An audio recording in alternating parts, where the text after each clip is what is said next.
I read a lot of books, and I was inspired by these people who were doing these amazing things. And I'm like, well, it triggered something in my head, which is, well, what am I capable of?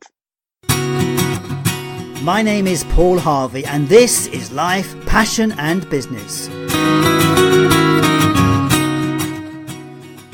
We're about helping you explore, finding your passion for life and the work that you do.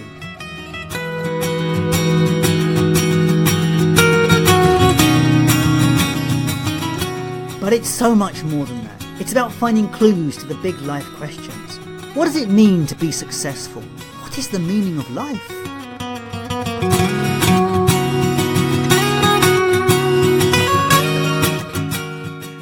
If you're looking for more, then join me on this journey where together we will discover through interviews, tools and tips how to live life full of meaning, passion and purpose.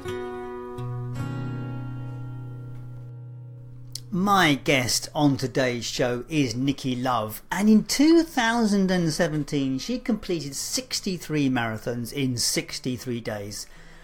Since then she's gone to run on in the desert and run around Ireland. While the 63 in 63 is not an official Guinness record, she is still the only woman in the world to have done it.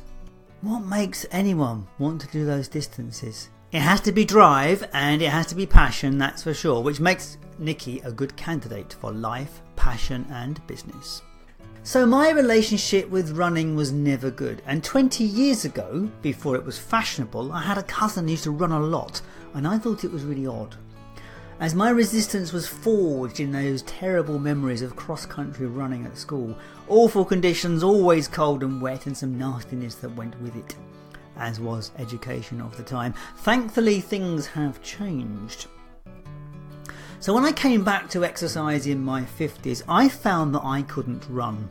It hurt. It was only by going to a physio that I discovered that I had forgotten how to walk properly. And I had to learn how to use my knees and ankles again. Fast forward a couple of years, I was running 3K on a running machine at the gym. It was my brother who suggested we go out for a run one day when I was visiting, and I absolutely loved it. From there on, it was a quick jump from 3K in the gym to nearly 10K on the road, and I completed my first proper 10K race last September 2018. I enjoy it, and I can understand the passion and drive that people experience, but the idea of taking on these mega distances for me is something else. Now Nikki is an amazing woman who's spreading the word about exercise and taking the message into schools and all over the country. She's leading the charge to help people understand the benefits of getting active and just moving. The key to success is not to run too fast. We met on Zoom today so I could see how windswept she was, as before our conversation she was out running with a local school and out on the hills after that with a group of women in the sleet and the rain. I really enjoyed our chat. It was all about her drive, why she does what she does. We also explored her latest project, which is about running across Australia. Yes, that's 4,000 kilometres, and she's going to do it in 63 days. We talk about sponsorship and how the project is structured, and we talk about lots of other things too. Nikki Love is an amazing woman. I hope you enjoy our conversation. So welcome to Life, Passion and Business, and I am delighted today to be talking to Nikki Love. And I have watched Nikki Love's work. Well, let's call it work. Yeah, work over a while now, because we're social media friends. And Nikki is a runner, and for me that's big because I'm a runner too, although I don't quite take it to the level that Nikki does. This lady completed 63 marathons in 63 days. Yes, I did say 63 in 63, and we're going to hear more about that in a moment. So Nikki, welcome to the program. Thanks very much for having me. It's a pleasure. So I understand you are windswept off the hill because you ran to this program today. Pretty much, yeah. I snuck in a couple of runs. I ran with a primary school this morning to get them all excited and motivated, and to do their school day. And then I from there I went and disappeared into the Brecon Beacons. yeah, played a little bit on the hills, and it was a bit wild and a bit windy and a bit haily, but we saw a couple of beautiful rainbows. So, you know, that's always an upside. It is. If you hadn't been there, you wouldn't have seen them. And that's the point, isn't it? Really? Exactly. Yeah. So tell me, Nikki, how do you do this? What is your story? Because I mean, 63 marathons in 63 days, that's not something you just get out of bed and go, I think I'll do this week. I mean, how did you get to that? And there's loads of questions I want to ask you, really. But it's like, what's the journey been so far? Because there must have been a journey that got you to that stage where you went, no, running's the answer. Yep, there really was. I have always done running as a little bit of a background. My background is fitness coaching, and I worked in a gym and did personal training. And the running was always the sort of thing in the background that just basically kept my butt the right size to do the things that I was doing. And it wasn't until I moved to England in just before the year 2000. And running was the easy thing to take from Australia to England. I didn't have to take any equipment or anything like that. It was just right. I got here and I continued running. So running stayed from that point on as the main focus in terms of keeping myself fit and healthy. And I had always wanted to do a marathon. And I attempted my very first one 6 months after the birth of my son, and I didn't finish. So it was a fail. It was a DNF on the very first attempt, and I didn't want. DNF? What's a DNF? A DNF is did not finish. Okay. So it was a DNF, and it was. That's not the way I wanted my story to go. No. I wanted to do a marathon. So that was way back in 2001. So when I finished that marathon, I entered the London Marathon. And that was at a time when you could just enter the London Marathon. So 6 months later, I did the London Marathon and I finished, and that made me a very, very happy person, very fulfilled that I'd actually continued through with something and achieved it. That was sort of the love affair with running long distance. Yeah. And yeah, from there on, it kind of escalated. I did a couple of more marathons, and then when I decided that I got another place in the London, I thought, well, I've done it a couple of times. What should I do for my third attempt? And I thought, well, I guess I can run 7 marathons in 7 days and finish with the London Marathon. And that was when this crazy stuff started happening, which was, oh, I can do that. I mean, it really hurt. But yeah, that was the start of the thought of how far can I go? What am I capable of doing? Let's see. Wow.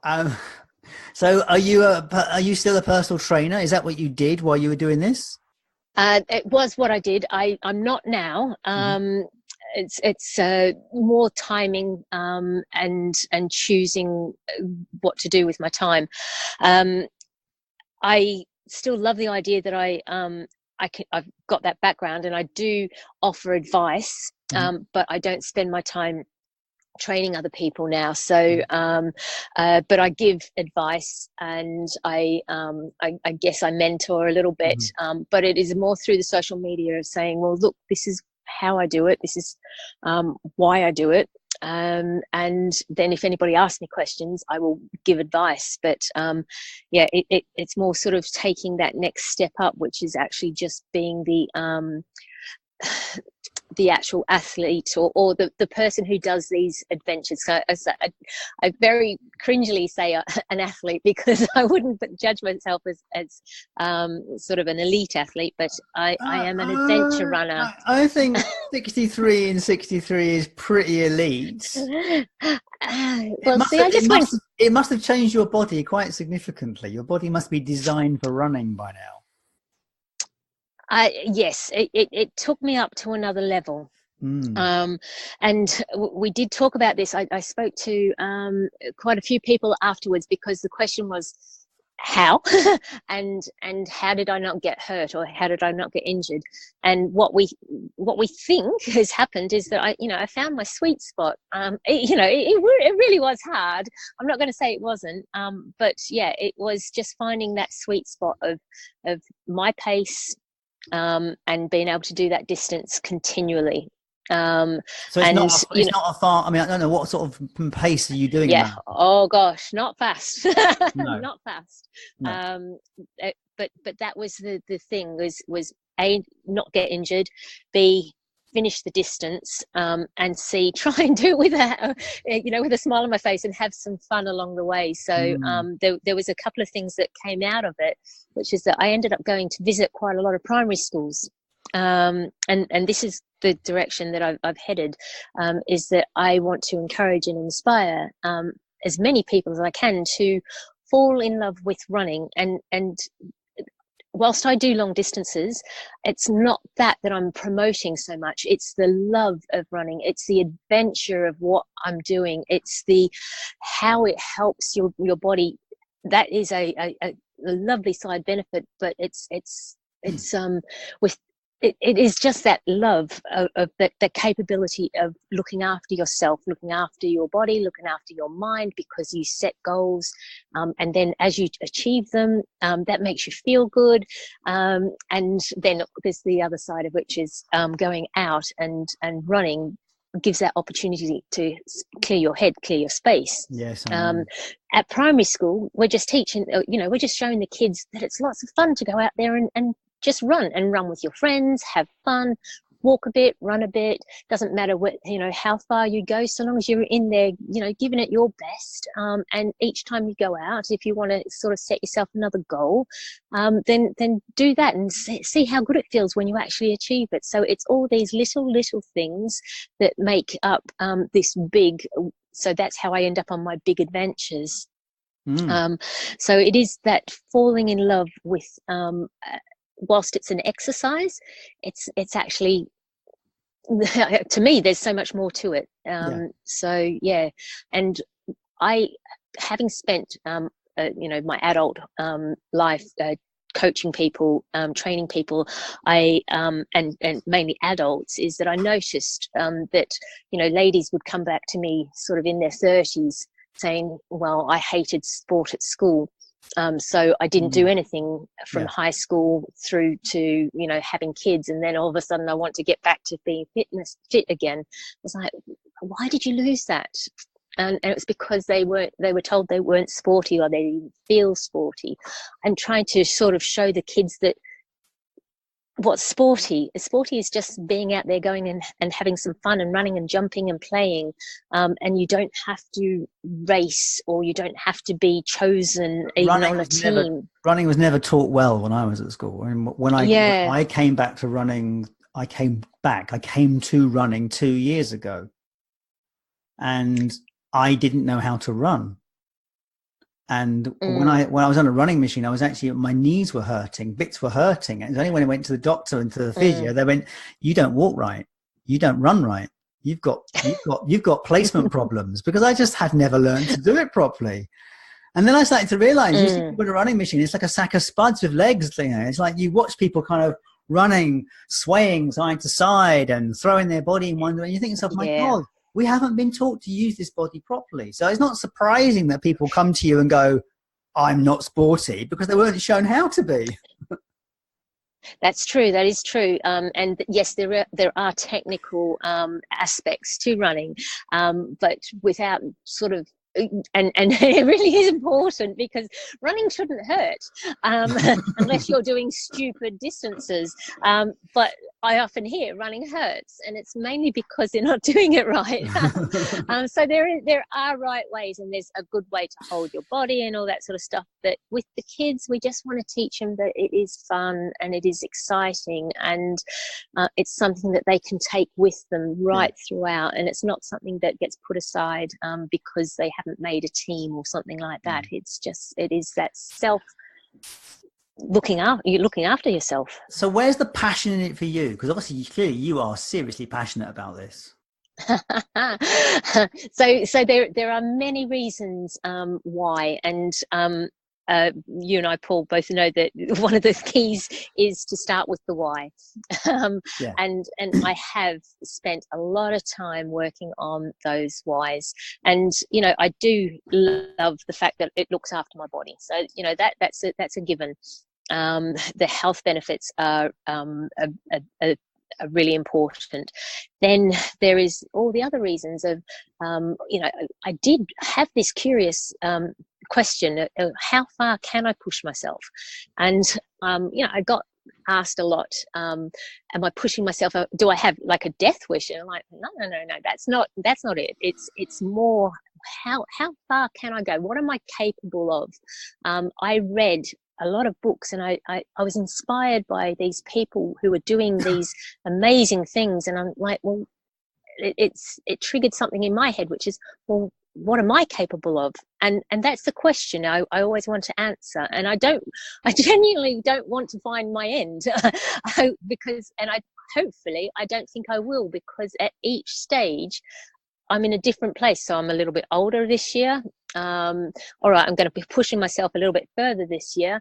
But it's always the next challenge and the next challenge given the conditions. And it's from what I've been, the people I watch, they inspire me. And the person who probably is the highest on my list is a lady called Rosie Swale Pope, and she's 72 this year, and she is running around the world. Wow. so that's this thing of there's always, what are you capable of doing? And you don't have to, when Rosie runs, she's not fast, but she's going great for a 72-year-old lady. And that's that's the drive. And then there's the other side of it all, which is what good can I do with it? Yeah. And that's where the direction has been heading since in the last 3 years, is what can I do with this?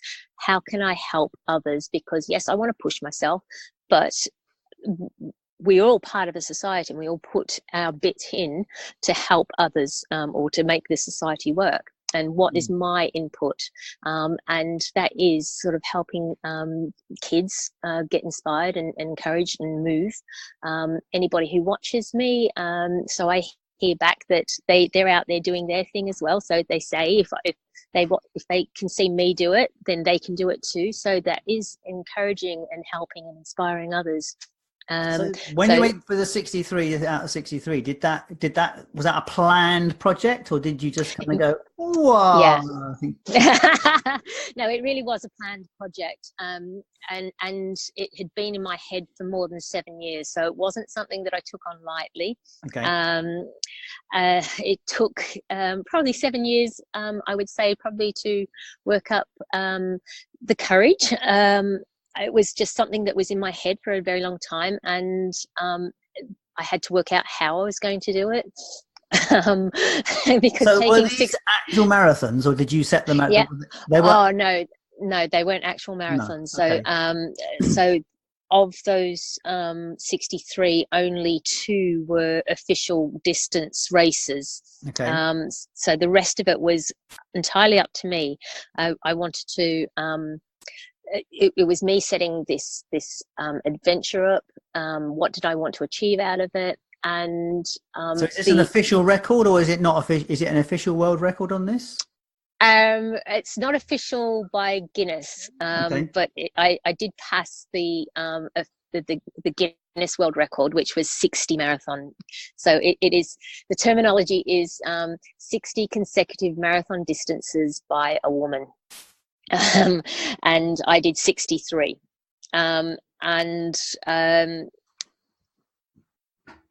Yeah, so that's how does that feel? It feels good. It wasn't sort of, it was a target, but it wasn't the purpose. Whereas this next event is a target and purpose.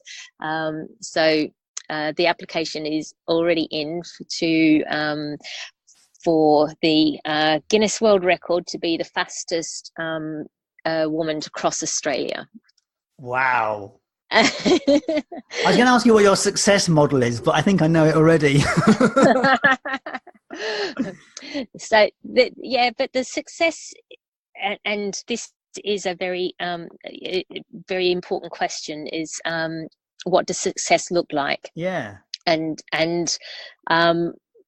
success for me will be how much money can I raise, and I say money and awareness for the charities that I'm going to be choosing. How many people can I encourage to join me virtually, and then can I achieve this record? So there's more to it than just this me and the personal side of it. There's the underlying who can I help along the way. So I have my targets of how many people I want to join me, come along for the ride. And how will people be able to join you and come along for the ride on this? We're still working on that. Okay. So last year I ran around Ireland, and people were able to join me virtually using an app. And we're sort of working on that to make that a bigger and easier. There was a lot of teething issues with it. So it really is just trying to make it more inclusive and have more schools involved. So yeah, that sounds a little bit vague because it's still a work in progress. I'm still a work in progress on that. Well, that's great. I mean, at the end of the day, people can keep, well, obviously towards the end of this, we'll have some contact details. So if they're interested, they can follow through. So, clearly, as you say, your success model is more about it being inclusive and that sort of thing. And it's not, this is not a money game for you, clearly. No, it clearly is. It really isn't, because I mean, that having said that, I do want this to be a business for me. So it's still like every other startup. I'm still working on that. I do want this to be a business, and it sounds a bit it sound weird. It's not an exact business model. No. Like an office type thing. So yes, we have merchandise with the brand Chasing Extraordinary, which is the hashtag I use. The talks I do at schools are all based around the Chasing Extraordinary and what that means, and how kids can feel so good when they accomplish something, and it's about them setting their levels, and that's their extraordinary, not my extraordinary. I've got my own path that I'm going along. So there's all of that. So yes, I do want that to be a successful business model, which means that there is a profit in the company. And that's something I'm still working on. So at the moment, I subsidize my adventures, and so that was one of the questions you asked when you got in contact with me, is how did I make this happen? I've spent many times sleeping on the ground, sleeping on park benches,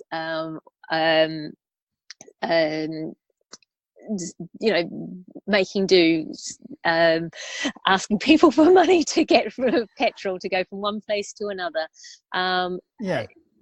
But on the, as I'm doing it, the more I do, the more people and companies see what I'm capable of doing. Yes. And so there's more investment into me and my and the direction of where I'm going, and hopefully that sort of changes. Have you considered sponsorship for what you do? Yes. Yep. So I have a couple of corporate sponsors. Fantastic. Always looking for more, many more.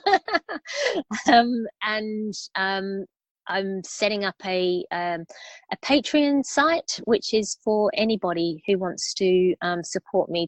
They can donate a little, a lot. And there is little incentives to to join me for a couple of months. That's So really nice. yeah. That's a good idea, actually. And we'll make sure that the Patreon and stuff and everything you do is very prominent, so that Thank you. So this podcast goes out to quite a wide audience. So I'm sure someone will be interested in doing something for you. So the thing is that you've got to believe in what you're doing, and that's where I'm at the moment. Is I have to believe that what I'm trying to do is going to be of benefit to people. And when I do go to the schools, when I get messages back saying, this has helped me, this has encouraged me to do this and that, then I think I'm heading in the right direction. Well, we have an overweight nation, don't we? I mean, generally, most people don't move enough. Yeah. So anything that can encourage our young people to start moving early, yes, will pay dividends later. Yeah, obesity and childhood obesity is a big problem, and it's not something that we talk about specifically in the schools, because schools deal with that. But it is the whole making them feel better about moving, and this other connection with the term exercise. And it's not exercise because I've got to, because I'm overweight. There's the other side, the more positive aspect to it, which is you feel good. Yeah. And you feel good, and you put less rubbish in your mouth. Absolutely. And as they say, I love that phrase that someone wrote, I think it may be Dan Meredith that coined it. Bodies are built in the kitchen and polished in the gym. Yes. or polished out on the trails. Basically, the exercise is the polish, isn't it? Really? Yeah, absolutely. Yeah. Yep. And that's it, really. So, is there anything that you want to say? Then you think that what is the question I haven't asked you that I should have done? Well, the next thing, because I touched on it a little bit, which is that I am going to run from Cottesloe Beach in Perth to Bondi Beach in Sydney. I start on the 1st of August, and whilst I ran 63 marathons in 63 days, I'm taking it quite happily or luckily fits into the same mold, and I'm doing 63 kilometres a day for 63 days, and that will get me from Perth to Sydney. So that's what's up next. Just over a marathon a day then. Yeah, well, it's about 1 1/3 marathons per day. How does that sit in your head when you think about it?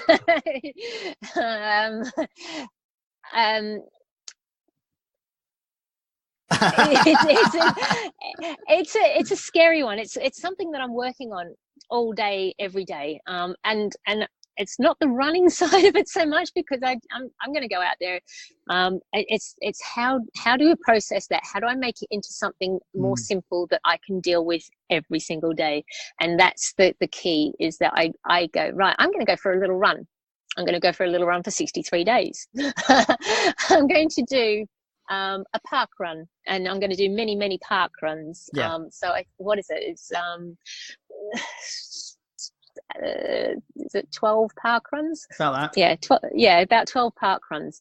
And I break that down into, well, I know I can do a park run, so I'm going to go and do 12 park runs. And then and then I work down from 12, and 12, 10, 11 doesn't sound scary. 63 sounds really scary if I'm starting at the number 63. So I'm going to start at 12. I'm going to work my way down there. And then every time I do a park run, it's like, well, I know that I can do a park run, so I'm just going out to do another one. And it is breaking things down into simple things of like, I'm just going to go for running. And I love running. So it's a little run a day, 63 days. You're a great inspiration in this. Great inspiration. So I did my first official 10K in September last year. Yay! How did it feel? It was great. I'd been doing 10. I started running last April properly outside. Prior to that, I'd only run on running machines. And I got my time, and I was doing 10K before then. So I went into the race with a view of getting under the hour, and I actually did it in 51 minutes. So yay! So it was quite. I mean, it's quite a quick course I since discovered, but it was good. It's good. And I was originally going to do a half marathon early last Sunday, and my training wasn't going well, so I didn't do it. So I didn't even book into it because I recognised I wasn't ready. Right. Yeah. So, but I've got to get ready. I've got to get beyond the 10K, and I'm finding that quite difficult. So it is a hard one, but one of the things I have learned is that there's probably never a great time to go and do something. It's just go and do it. And I know that sounds a bit strange, because if you do want to run times, then you have to be feeling fairly confident that you're going to be able to go out there and do it. But if you take that away and just go for a little run, without that pressure, then you'll find that you can go a lot further, a lot longer, all that sort of stuff. And then once you've actually done it, then it bring it into a race feels so much more comfortable and confident. So I will do a half this year. That's the thing. I will get a half booked in and get one done this year. Yay. Hey. So, okay, all the details to connect with you will be on your on the podcast details. Is there anything you want to say in terms of that? I mean, how do people find you? What's the best place to find you?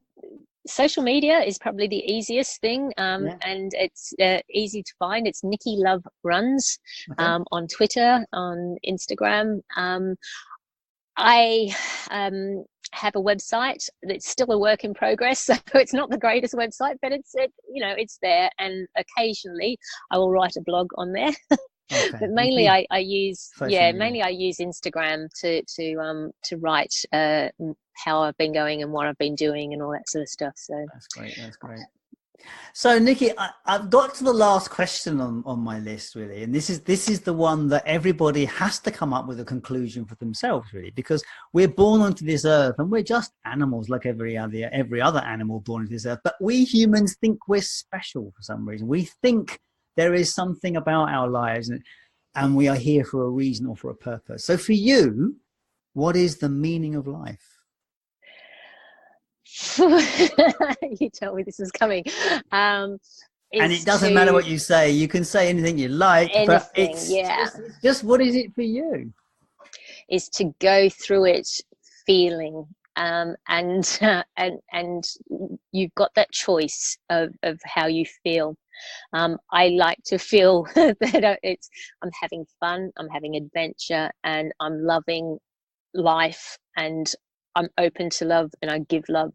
And if I can get those three things done every day, then that's a great day for me. It is a really good day for me. You have the right name for it, Miss Love. I know, absolutely. Yeah, that's a great answer. And it's very valid. If we can make a difference in the world, and love tends to be one of the best ways of making a difference. Absolutely, yeah. Mm-hmm. Well, Nikki Love, thank you so much for your time today. It has been a pleasure to talk to you. And I have to say, I'm a little in awe of you in terms of your capacity to run, because it's like something I'm quite impressed with. So thank you very much. Thank you. Thank you, Paul. Really appreciate it. All the best. Ta. That was Life, Passion and Business with Paul Harvey and my guest, Nikki Love. As you will have heard, she's passionate about her running and about spreading the word about keeping moving, getting active. If you'd like to connect with Nikki, as with all my guests, if you would like to connect with Nikki, or you'd be interested in sponsoring, if you would like to connect with Nikki or have some interest in sponsoring her up and coming venture, please get in touch. Go to the website lifepassionandbusiness.com and you'll find all of the contact details for her project and how to get in touch underneath the podcast player. So well done. You made it to the end of a podcast. Thank you so much for your time and attention. It really is appreciated. So if you enjoyed this program, can I ask you to support us with a like or a review? I know I ask it every week, but I have to, because that's what makes the program grow.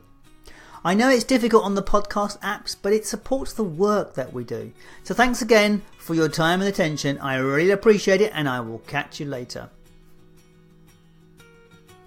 Well done. You made it to the end of the podcast. Thank you so much for your time and attention. It really is appreciated.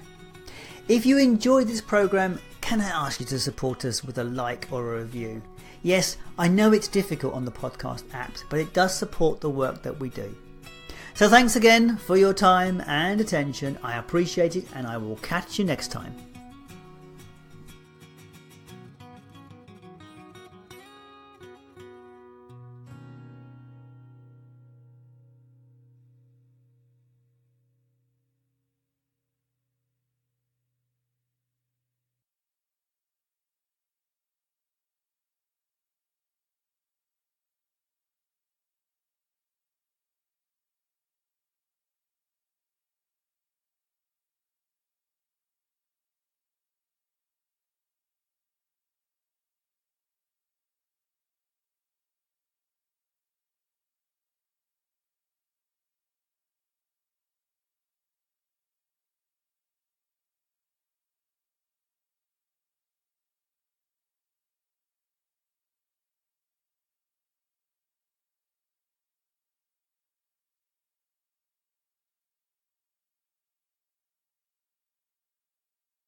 And that was Life, Passion and Business with your host Paul Harvey and my guests Guy and Ilan Furman. What a great program. I so enjoyed that conversation with you guys, and I am looking forward to perhaps catching up with them again. They did promise to do some live coaching with me on the program at some stage, and maybe we'll take them up on that option. So if you would like to catch up with Guy and Ilan, you certainly can. All the details you will find on the Life, Passion and Business website underneath this podcast. It only remains me to say thank you for taking the time to listen to these shows, because it's such a pleasure to create them, and I hope they bring you some useful content or information. And on that subject, I am always looking for interesting guests. If you think you have something to offer this program, please get in touch. If you visit the website, there is a guest section where you can just send me some details and let's talk. If you are enjoying this podcast series, please support the show by liking and sharing our content.